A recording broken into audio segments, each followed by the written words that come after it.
আসসালামু আলাইকুম everyone. This is my cosy winter food soupy noodles. তো এটা রান্না করার জন্য আমি প্রাণের যে স্যুপের প্যাকেটটা সেটা নিয়ে নেই। পিছনে সব ইনস্ট্রাকশনস লেখা ছিল।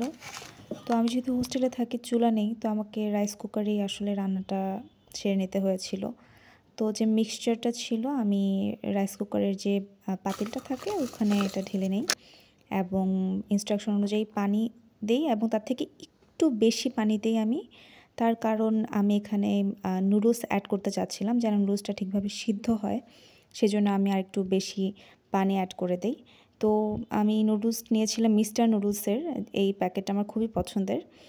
তো আমি সব কিছু একসাথে মিক্স করে দেন চুলায় বসাতে চাচ্ছিলাম, কারণ আমার হাতে আসলে এত সময় ছিল না, পড়াশোনার চাপ আছে। তো সব কিছু একসাথে মিক্স করে দেন হচ্ছে আমি রাইস কুকারে একসাথে বসিয়ে দিই এবং পরিমাণ মতো একটু লবণ দিয়ে দিই।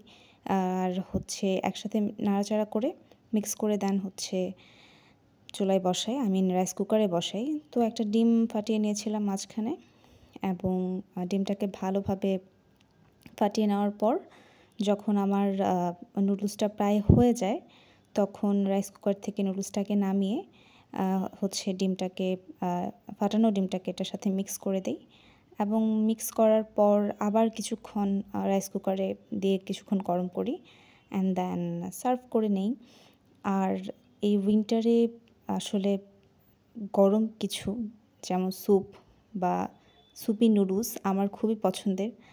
আর আমার বাসায়ও সবাই খুব পছন্দ করে। তো that's it for today's video.